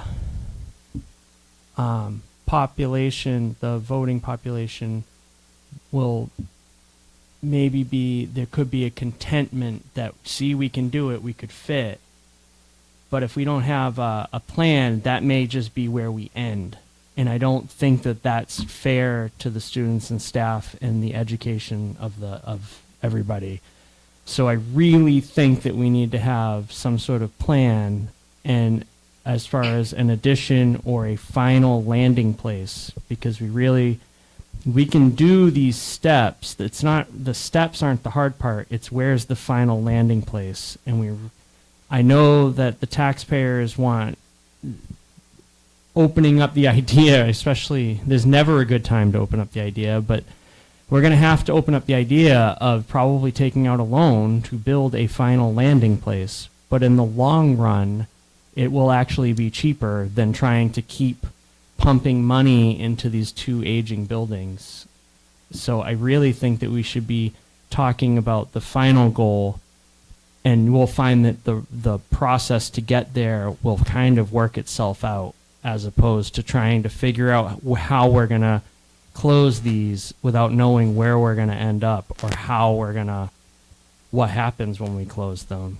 And I think everybody wants to avoid that conversation, because at the end of the day, we're still having to ask people to vote for a loan to build something. And I know everybody wants there to be like a different option, but I truly don't see how we're going to do it without there being a vote for a loan to build something to fit everybody appropriately, safely, hygienically, and all these other things. And so I don't know.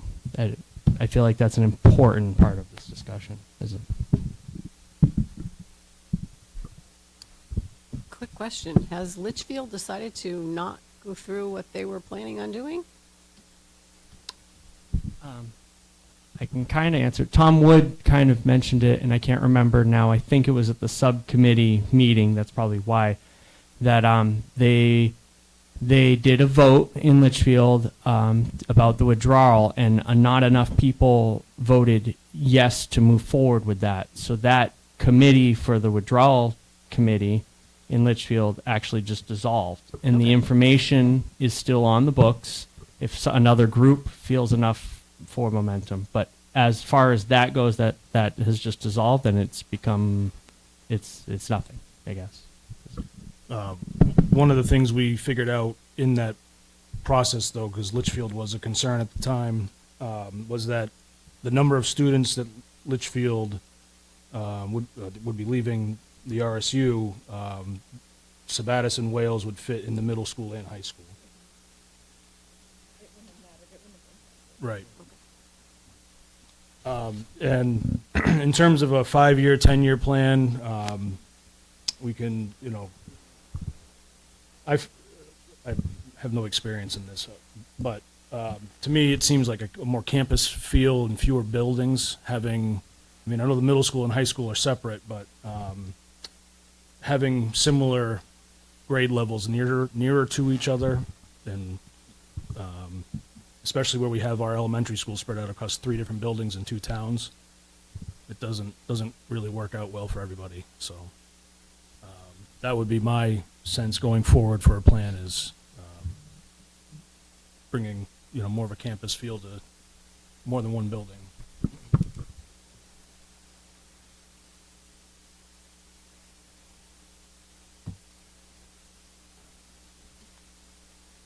Go ahead, Jill. Thank you. So I guess I'll be the first one to throw out an option because nobody's really throwing out an option from what is here. So I'd be for vacating SPS but not moving our pre-K there. Just because we are moving them already. We've already moved them a couple times as it is, and I just don't feel like moving pre-K over there all by themselves would be beneficial to the students or the teachers. But I would be for the option B that's here of vacating SPS, but just not doing it with pre-K. Keeping them with the students and the staff. And just to piggyback a little bit, I think the reason for moving pre-K is that even younger than pre-K, and we're going to have to do something with that level eventually, and maybe we could sub that out to contract something, or was it like 3-year-old or something? The CDS. Yeah. We're probably, and Justin can correct me, we're probably 5 years from that. Oh, okay. I thought that I was mean, like 2027. It's fine. Well, it depends. The new Right. superintendent might want to jump right in. I've said we're waiting to see how this all plays out. Okay. But that was kind of Because what we had talked about it's in gonna the be subcommittee expense- was right. like at Yeah. least pre-K, and then like the 3-year-olds that maybe contract that out to somebody at that location was kind of the thought with leasing and things like that. But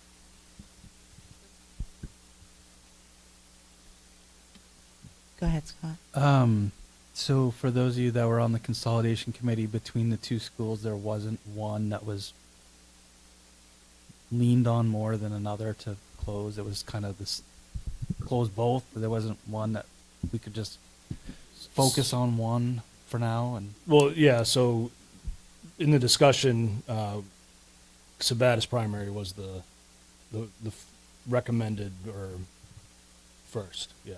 And there's room, room at Carrie Ricker, and I believe it was Libby Tozier to make it all work. so follow up to that, was it based upon head count, or was it based upon what the facility needed for improvements, or was it a bit of both? Yeah, both. Transportation was a big part of it too. All of it, yep. Head count, space, available space remaining. I mean, we're going to have to investigate Libby Tozier more too. I mean, if we're serious, that's why we're having a big discussion on this. Is we need a contractor over there to talk about the rooms, the space, discussion on that. And we've done a lot of work at Libby Tozier. Like they have a new boiler now. They have a new pipe. Where one of Sabattis's biggest cost is going to be the boiler system. I mean, that was huge. So, yes, if you look at the numbers, Libby Tozier probably has the most need, that, and then you look at Sabattis primary. But when you measure them up, that's why it was hard for the committee. When you look at them, they both need to be closed, basically. And so where do you start? Go ahead, Doug. So, I guess to throw out a plan, my personal plan, if I were to have, is if we can't, I don't want to just look at the one step. I'm trying to look again at a final goal. So if I were to kind of paraphrase a quick plan, I think this year we should be having a discussion about getting somebody, again, I know that there's previous history here, but having some sort of long discussion about where would be a good place to add to a school to fit everybody. And then working backwards, we should be working on how we can close SPS this year. And then we should be retrofitting Libby Tozier enough to get it through 1 to 2 years as the new addition is being built and constructed. And then we can work into trying to close central office and Libby Tozier around that same time. And then that way it would be a smoother transition and it would actually be a plan as opposed to just trying to go piecemeal step by step and having it, as we reach the next step, having a big discussion about it, which may veer off this direction. Because again, one of the things that we've been criticized about is not having a plan or a goal. And I think that trying to cut down to 3 schools is 3 solid, well-maintained schools that can move into the future and will actually be more streamlined and efficient would be a good long-term goal, even though it may cost and may have to try to get people to vote for approving a loan for that. That's the only way to go forward as opposed to just dumping the money in. So to reiterate, I think we should concurrently close SPS and be discussing where and how we're going to build something to fit everybody when everything is said and done. Scott, you had. Yes. And then Jill, and then Laura. So I kind of agree with Doug other than the new addition situation. I think we need a long-term goal. Okay, so 5 years probably.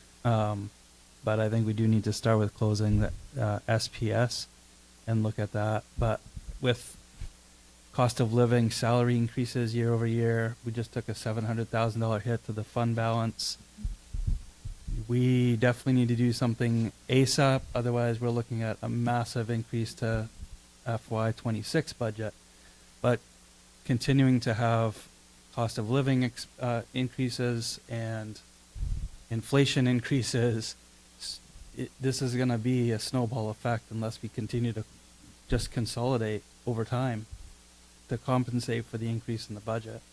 So I would actually say SPS, then probably central office has to go, and then Libby Tozier in that order. I could be wrong, but we got to do something. I'd also like to see, in addition to consolidation, I would like to see the superintendent work on getting rid of some of our extra things that we may have to increase the fund balance, some assets that could be gotten rid of. I've mentioned it before. Can you give me an example? Sure. Extra school buses, side-by-sides, pellet boilers. What else am I missing?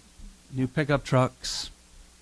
Any equipment that has a monetary value that we can liquidate.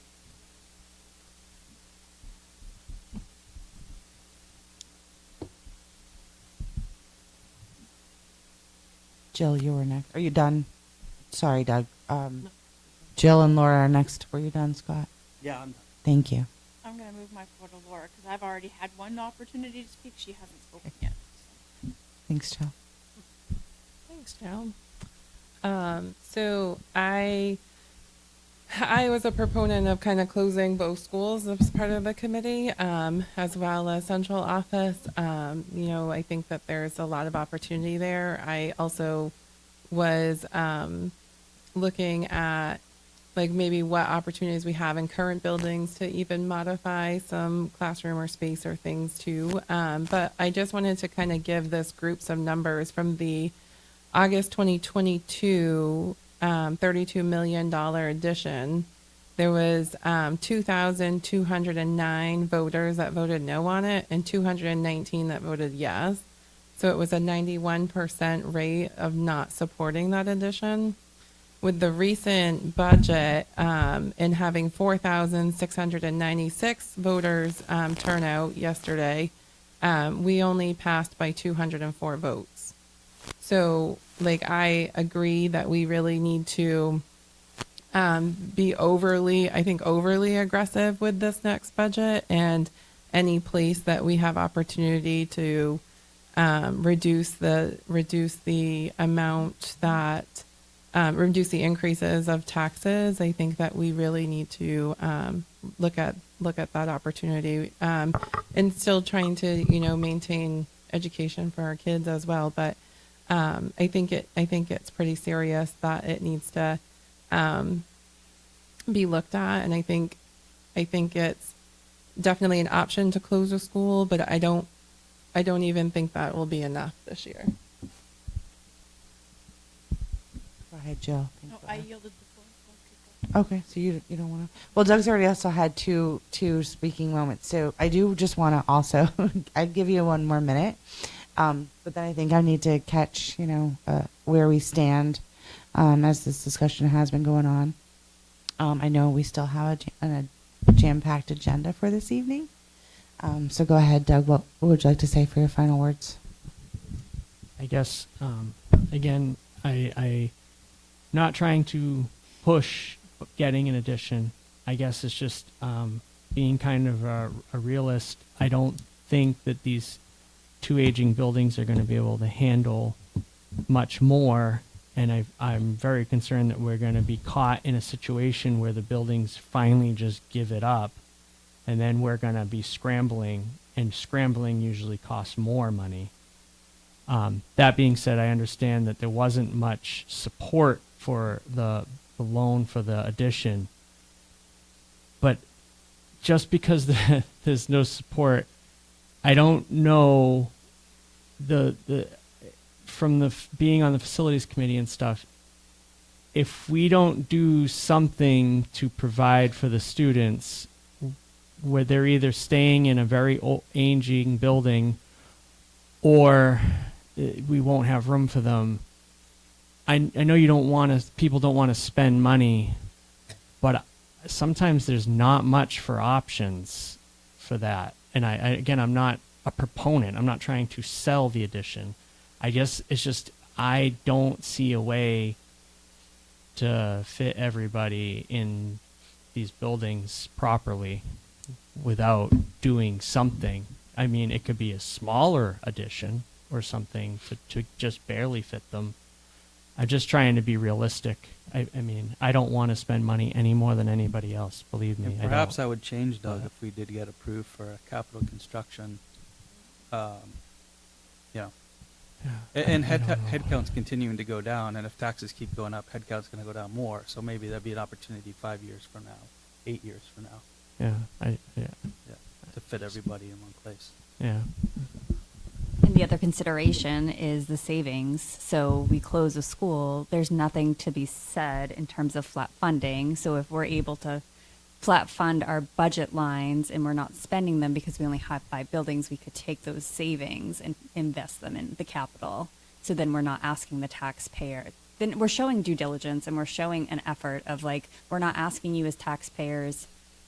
They are footing the bill, but not all at the same time, because there's savings there, and it's showing over the course of time that we're planning for it. All right, go ahead, Robbie. Well, I'm not going to hash over old wounds, but the only trouble with vacating and keeping Sabatis Primary open is if that boiler goes. And the air handler systems in it are not adequate for people to stay in there. So I would be in favor of closing it as step one. And I don't know, going for as long as we can, keep applying for, construction grants. And until finally we get to the point where we either get accepted and just hang on at Libby Tozier, but we're going to have to put money into Libby Tozier too. But we do have a new boiler system. The air handler system in there needs to be upgraded. Can it be upgraded? It can be. And we can, do a lease purchase like we have done in the past with Siemens for those things. And, make long-term payments on those without costing the taxpayers, more money than replacing the whole system and paying for it all at once.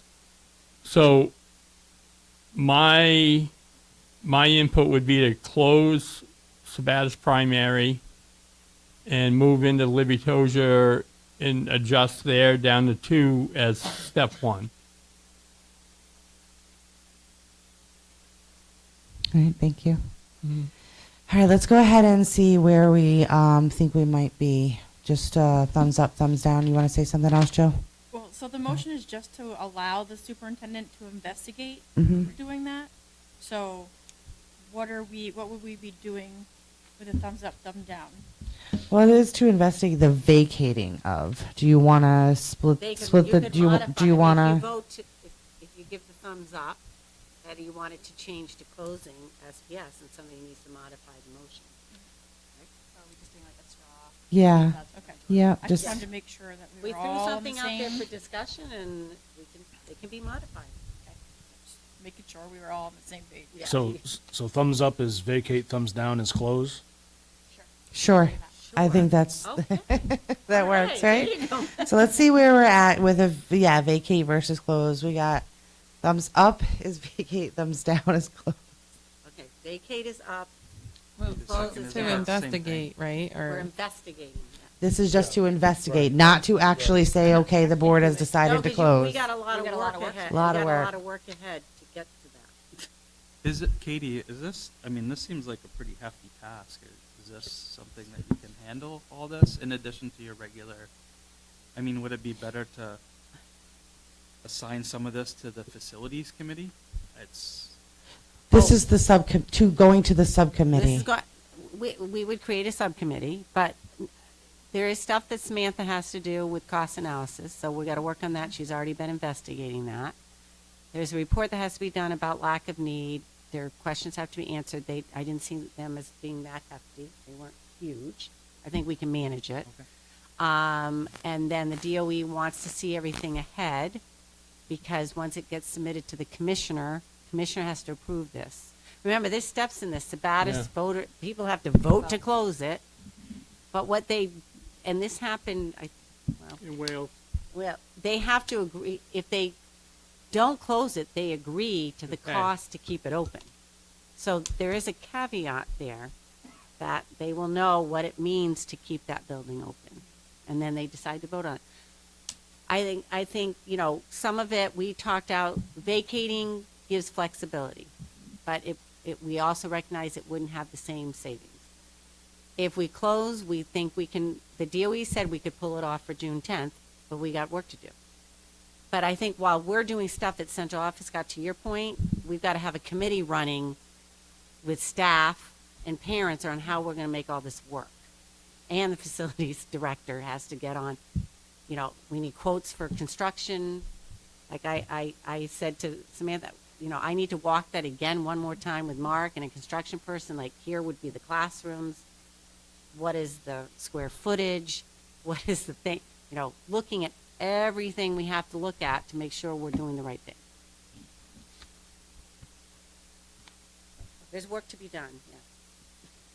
So I think we had all thumbs down with, except for Scott, I was just trying to clarify. Yeah, good question. but that gives us a majority of where we're leaning. So with that being said, do we have record of who seconded the motion? Diane and Robbie. Modified. So we need to withdraw it, ask them, Modify. or Or you can modify. just modify it? One of them has to modify it. I'm sorry? One of them has to modify One of them, Diane or Okay, Bobby? Thank you. I'll, Go ahead. to approve the superintendent to investigate, is it closing? The closing. Closing Sabatis Primary School for the 2025-26 school year as the next phase of the consolidation plan in collaboration with recently approved subcommittee. I'll second it. Okay. Now we just had a bunch of discussion. I will give Laura. You're ready to vote. She's ready to vote. Okay, and you're ready to vote too. I really didn't want to give you guys the opportunity to talk anymore, but I don't want to, you know, silence you either. So, let's go. Ready? All those in favor to approve the superintendent to investigate the closing of Sabatis Primary through the subcommittee to be created. That was approved last meeting. Sorry. Unanimous. Approved. Thank you. We know there's a tough job ahead, so in order to do that, Katie, did you already put together a potential calendar? Oh, we haven't gotten that. Okay, so we'll be getting that calendar, so we're gonna have some busy next few months here. Okay. On to 6.3, to approve the second reading of the following policy, BBAB, School Board of Directors Self-Evaluation. So moved. Second. Discussion.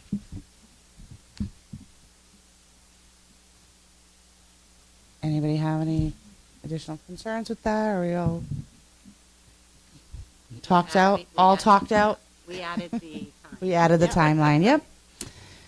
All right, all those in favor of approving the policy?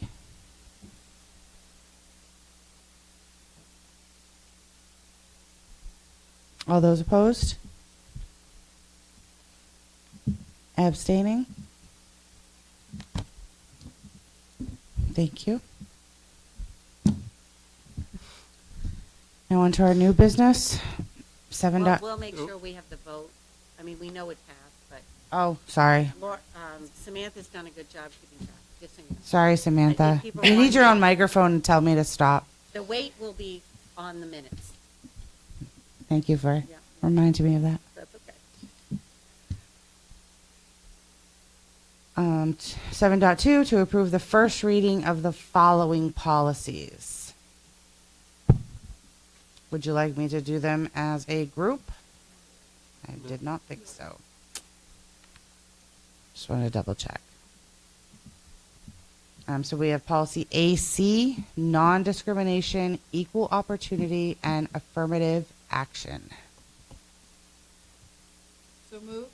Second. Discussion.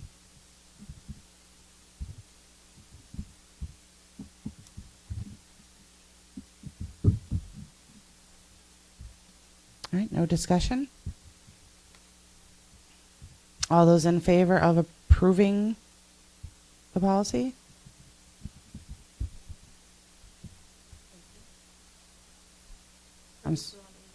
AC, yep, AC, approving AC. First reading. All those opposed? I'm abstaining.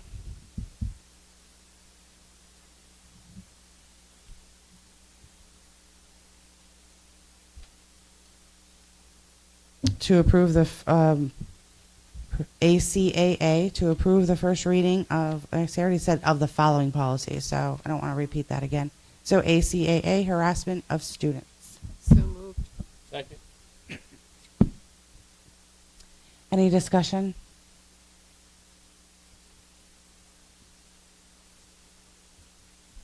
Okay. All those in favor? Opposed? Nobody? I'm abstaining. I did not have a chance to read them before tonight's meeting. I didn't I didn't get my packet, and I wasn't able to read them. So, confession. They're hard to read on They're very hard, and I was locked out of my laptop too, so it was like the trifecta of things. So I'm just going to abstain. To approve the first reading, I already said I was going to say that again. ACAB, harassment of employees. So moved. Second. Discussion. All those in favor? I abstain. That leaves nobody else to oppose. JIE, pregnant students. So moved. Second. Discussion. All those in favor? I abstain. There's nobody left to oppose. Out of context, that's a kind of a funny thing. All those in favor of pregnant students. Sorry. Policy. When you hear it back, yeah. Just saying. Yeah. Yep. JLCB, immunization of students. So moved. Second. Discussion. Oh, Robbie? Are these the mandated Yes. immunizations that the state mandates that we students have to have, right? Yes. All right, thank you. Any further discussion? All those in favor? All those opposed?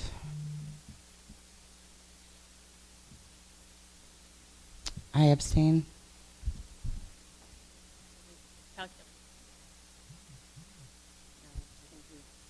We only have two. 3. There was Three. 3. Oh, Matt, sorry, I didn't see Matt. I came in late. Okay, sorry, I was like, Matt, I didn't see your hand go up. All right. I think passed. still the Wales, yeah.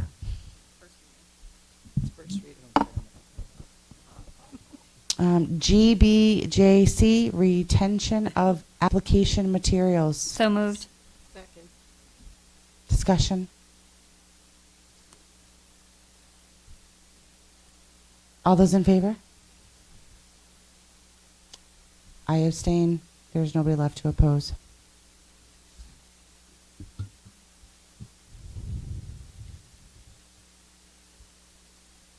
On to 7.3. To approve the following procedures. ACAA R1, student discrimination and harassment complaint procedure. So moved. Second. Discussion?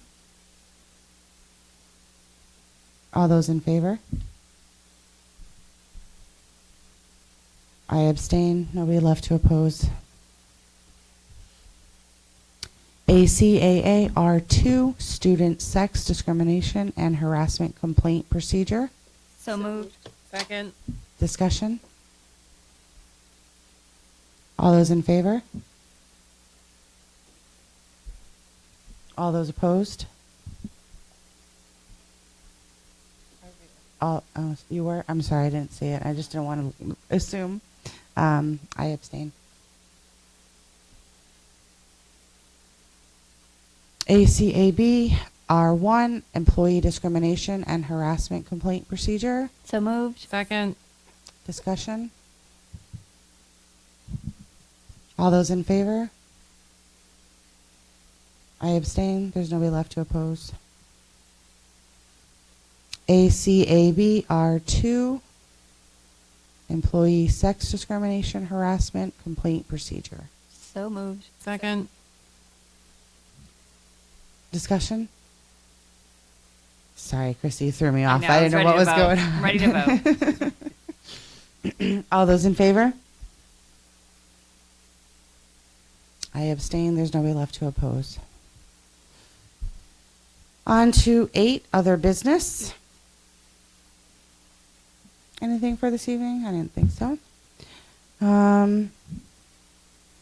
Committee reports. We have finance and facilities on the docket for tonight. Let's see. We passed the September. Last time we met was September, so it was a little while ago because of the October budget meeting.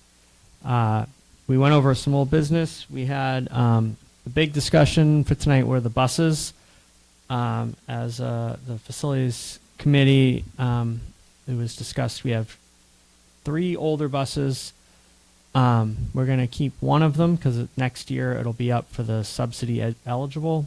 The other 2 we decided to sell, and then we came upon having 5 other buses at Lance that were pretty parted out, I guess, and pretty rusty. So just to clean house, we decided that that's worth scrapping those 5 to just get the funds from those.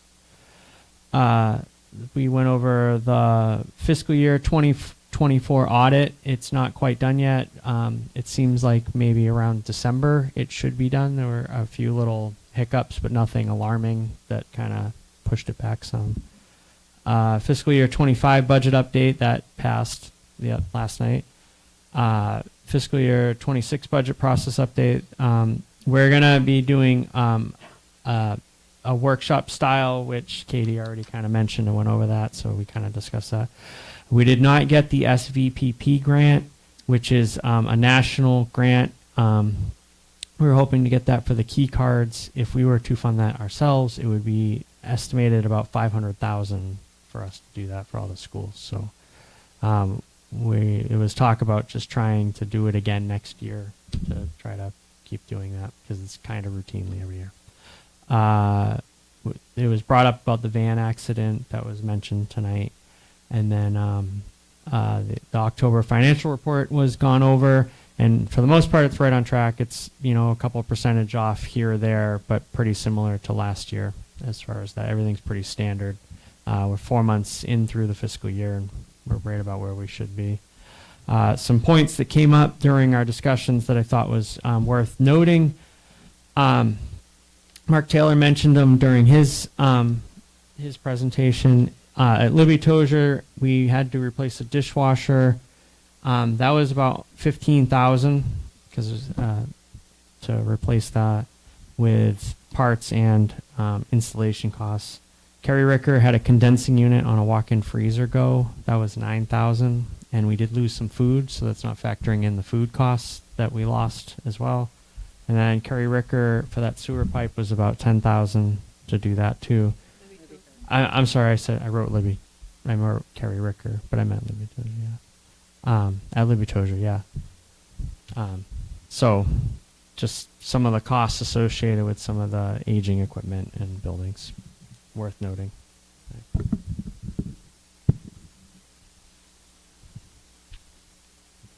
I have a quick question. I don't know if this is the right time or if we could just take it back. But if we do close Sabattis Primary, if there is newer equipment there, can that be That's a good. We'll transferred? We'll add that to the question. Yeah, if we close it, we can. Yeah. Yeah. Or sell it? Unless So we what happens with the depends. stuff inside? Right. What happens with the stuff inside? Because you could buy a home that may or may not have appliances. No, yeah. Well, that's good to know, right? Yeah, we took all the furniture, we took, we took everything that we might be able to use. Okay. Well, that's good to know. So we could just leave the shell and not have to leave everything else with it. Okay. I don't know if the new dishwasher, even though we've already talked about it tonight, that brought it to my head. Okay. Anybody else have any questions or comments for Doug? All right. Thank you. That brings us to our board member comments. Go ahead, Laura.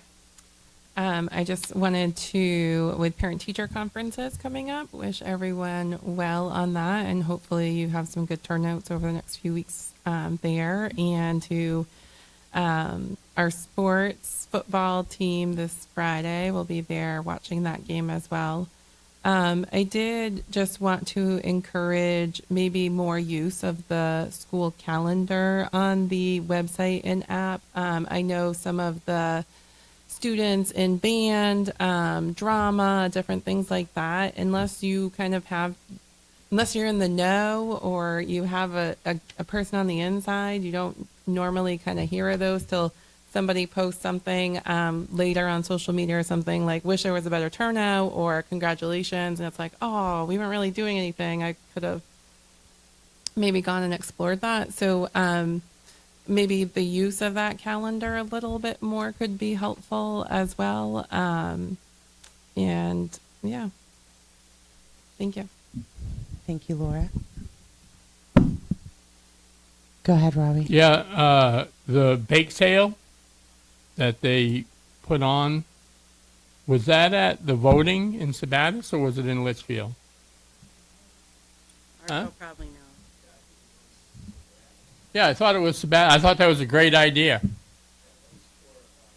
Right, project graduation. Yeah. No, I thought that was a great idea. There was plenty of people there, that's for sure. Do you know if what kind of turnout that they had, or? Yeah, that'd be great. Thank you. Oh, yeah. Yeah. What there was nothing there at 4:30 when I went. Yeah, but me Yeah, neither. I At know. 7:30. Yeah, because I asked people and they said, you know, because I voted early, so I didn't have to go on Tuesday, but, you know, I just thought that there was a great idea because there was plenty of people coming through, or, you know. We heard, I think it was Sheena went in between, and they had almost 1,200 voters by 9:30. Yeah. So my guess is it was sold out by, I went at 11, Yeah. there was nothing. I was going to say, they must have sold out early. Go ahead, Doug. I just wanted to say thank you for the Katie. I'm sorry to see you being retiring. As far as onboarding, it can be a little overwhelming as a new school board member, and you were very supportive and very helpful. And I feel like you made the process not quite as intimidating as it could have been. So I appreciate it. Thank you. Thank you, Doug. I want to congratulate Diane and Robbie on their their election yesterday. And you secured your next 3 years with us. So don't think about leaving sooner. I've had enough put on my plate with now Katie leaving and the subcommittee and the budget committee. So I'm looking forward to having everybody here and your expertise and your support. And thank you for guiding me through these calls and these meetings and helping me along. Thank you, Katie, for everything that you do and that you have done and that you will do. So I look forward to continuing to work with you through the rest of the school year. And I don't know if I have anything else, but I really wasn't prepared. So go ahead, Diane. Yeah, I'd like to say thank you to Katie for guiding us these last 3 years. I didn't get a chance to be a teacher while you were the administrator here, but I got a chance to be the board member, so I really appreciate everything you've done for the school district. And I'd like to say I have picked up kids at Oak Hill Middle School and Oak Hill High School, and it's kind of really smooth picking up. You know, get in line, pick up the kids, and I have enough time to go from the middle school to the high school, and Mark goes there, and yeah, great, easy to go in and go out.